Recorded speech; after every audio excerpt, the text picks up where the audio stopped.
Is your debt causing you sleepless nights? Knock your debt out with Debt KO. And your debt won't be the only thing keeping you up at night. Debt KO. Free, impartial advice on all your debt.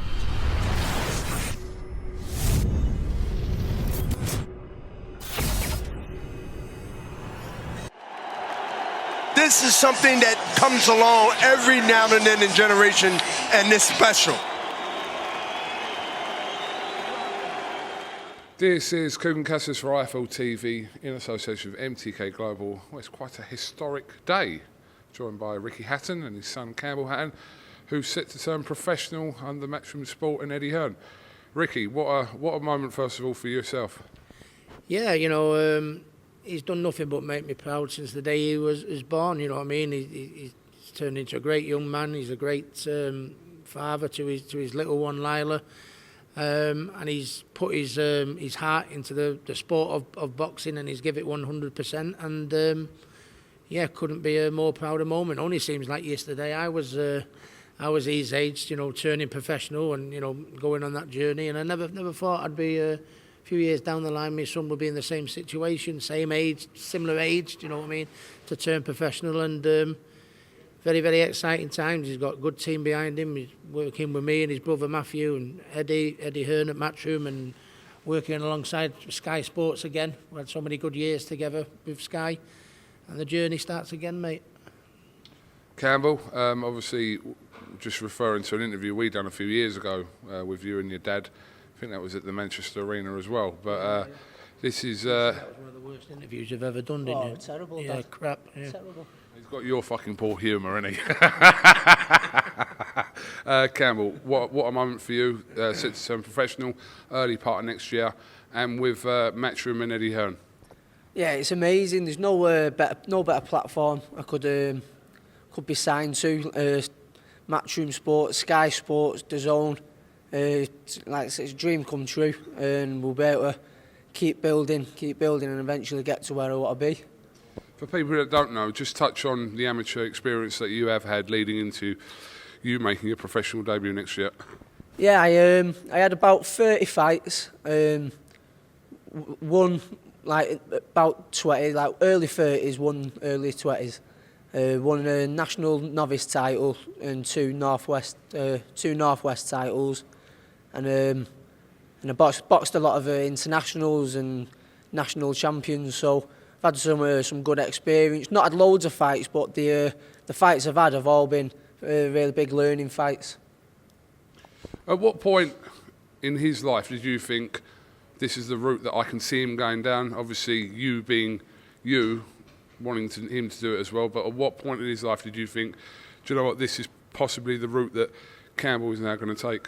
Not straight away. I think in the amateur fights he was typical Ricky Hatton type, you know, flying in, body punches, you know, not thinking about his defence, but, you know, going straight in and looking at the floor and winging big haymakers in.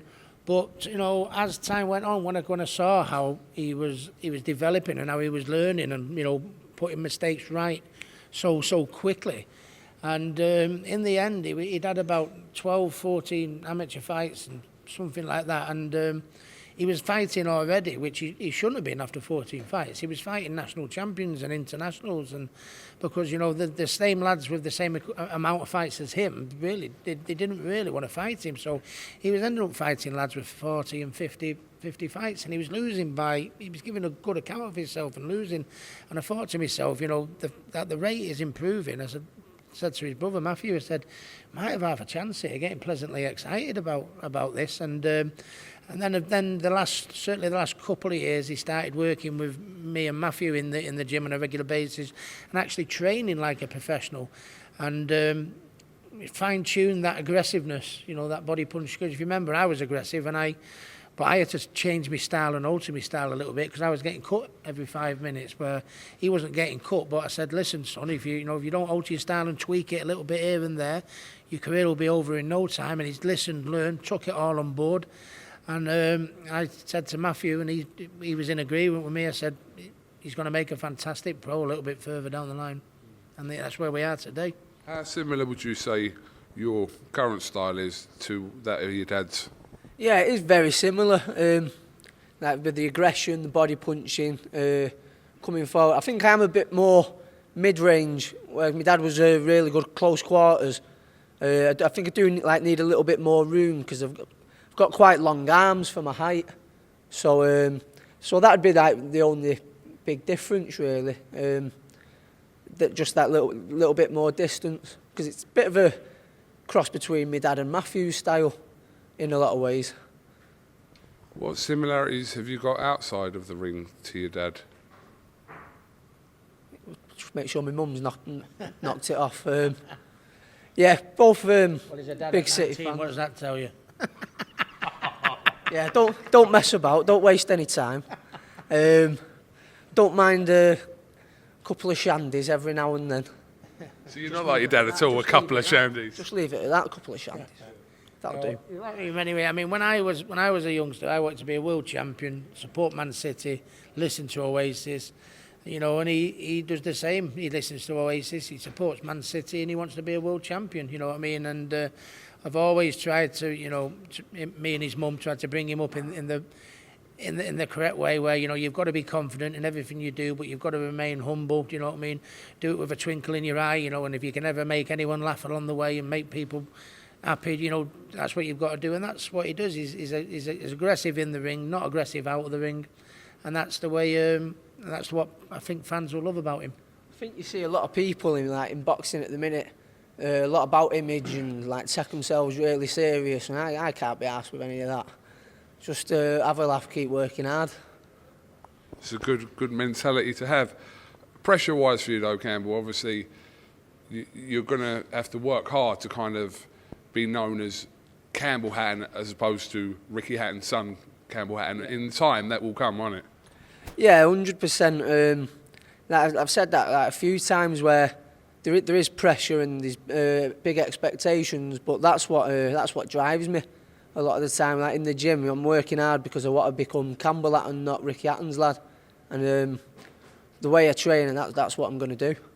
Yeah, but I think the minute the fans see him, I mean, it's early days and it's baby steps, and I'm sure he'll have a few speed bumps along the way early in his career, like we all done. But I think once people get used to seeing his fighting style, get used to seeing his personality, which I like to think you can see what he's like here. I like to think they'll all jump on board and follow him like they followed his dad. And I said, listen, son, I said, the minute, you know, you pick that mic up and start chirping, and the minute you get in that ring and you start fighting, people will love you for you, and they'll follow you for you and not Ricky Hatton. And at the end of the day, you've got to be confident in yourself. He's got confidence in himself. And I said, just look at your dad and try and be better than your dad. And if you reach for the stars, you definitely get somewhere or thereabouts.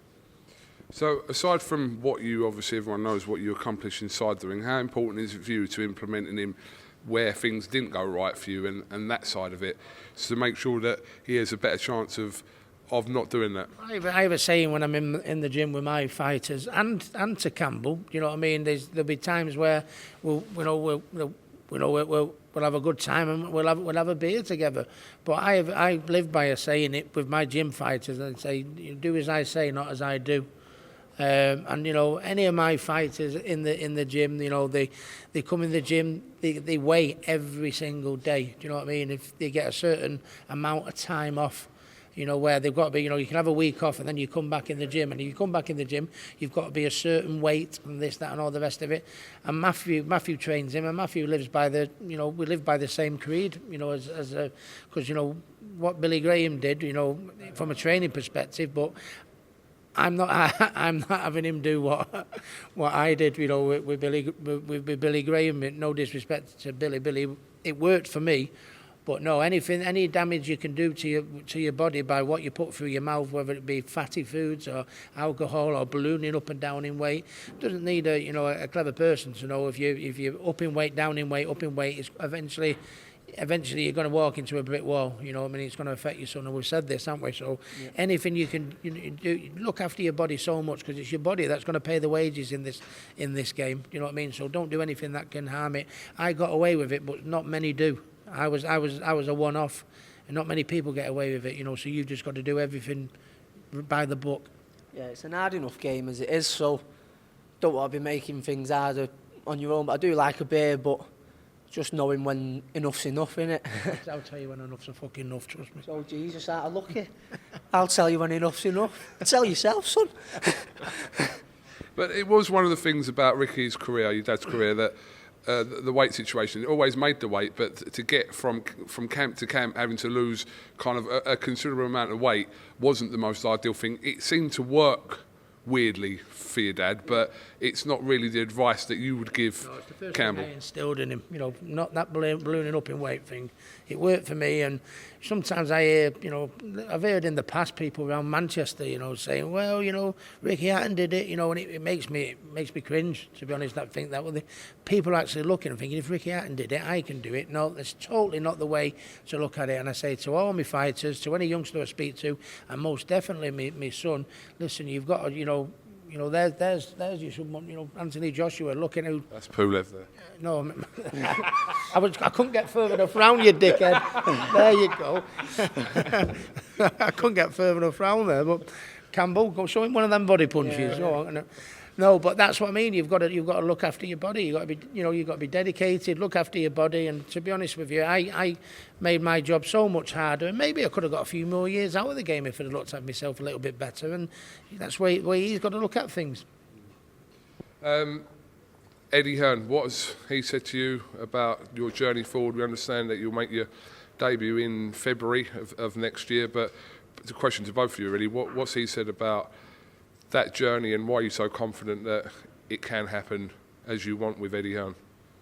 Well, look what Eddie's doing, with his stable and his fighters, you know what I mean? It goes without saying. And I think one thing that Eddie said to us one day, son, that, you look at the job, what Conor Benn's in a very similar situation where he's got his dad that is, did what he did, and Conor's trying to emulate his dad, but being his own man himself, as we just spoke about.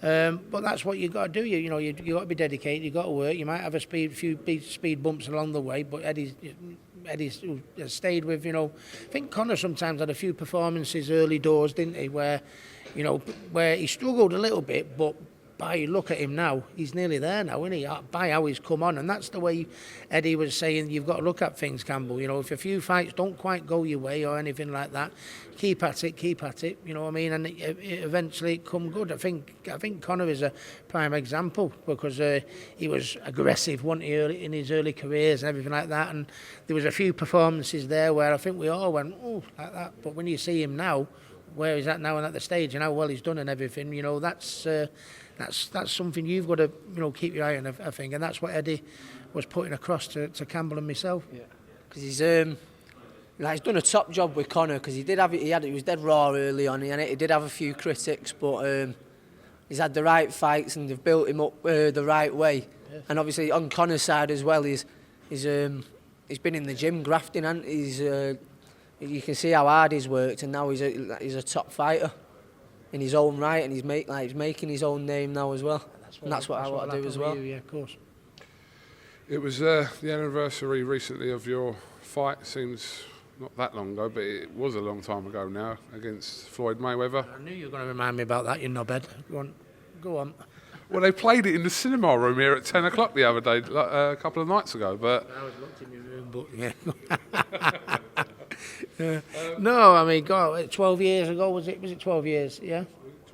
12 or 13 years ago, yeah. One of the greatest experiences of my boxing career, to be honest. When you look at what Floyd Mayweather was at the time, #1 pound for pound in the world, and what he's been and done since he boxed me, some of the people he's fought and beat, for me to move up a weight, go and challenge him and give him a good tussle, and I can't go without mentioning the referee. I mean, I'm not saying I'd have won the fight anyway, but I don't think the referee did the best of jobs that night, but I think when I look back now at the fight for years ago, as you know, my head fell off because I was that devastated through the defeat. I went through so many dark times, through getting beat. But when I look back at it now, 12, 13 years on, and the performance that I put in, and the man that Floyd Mayweather is today, they're talking about him as arguably the best of all time.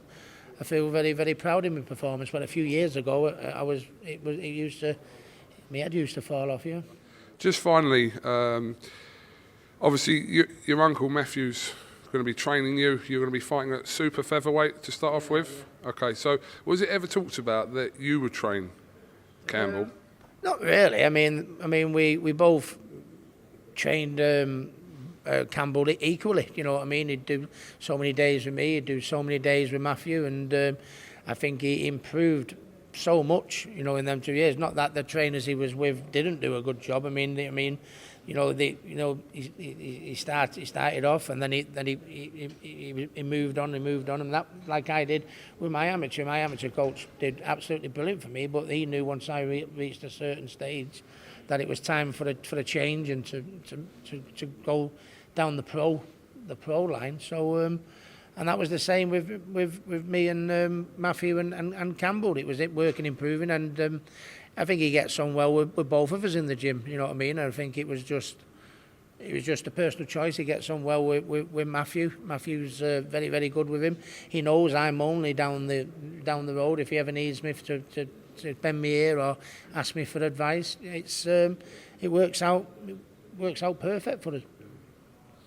Yeah, it's just like we say, I was working with them both, and there was no bad option really, and I wanted to do it all as a team, where we was all involved. So I thought there's no one better to manage me than my dad with his experience in the game, and then the training with Matthew as well is brilliant, and it's working perfect. Okay, well, we'll look forward to this journey, which is due to begin in the early part of 2021. So, Christmas is pretty much cancelled for you, Campbell. Yeah. Not for you, Ricky. No, not for me.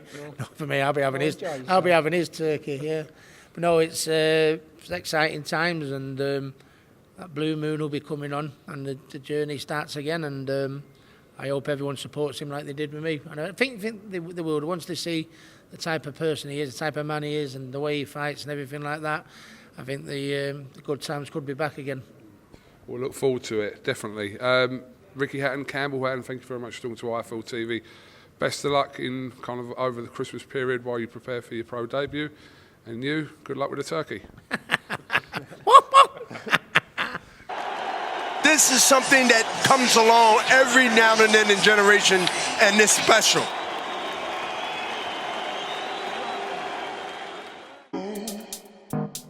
Is your debt causing you sleepless nights? Knock your debt out with Debt KO. And your debt won't be the only thing keeping you up at night. Debt KO, free, impartial advice on all your debt.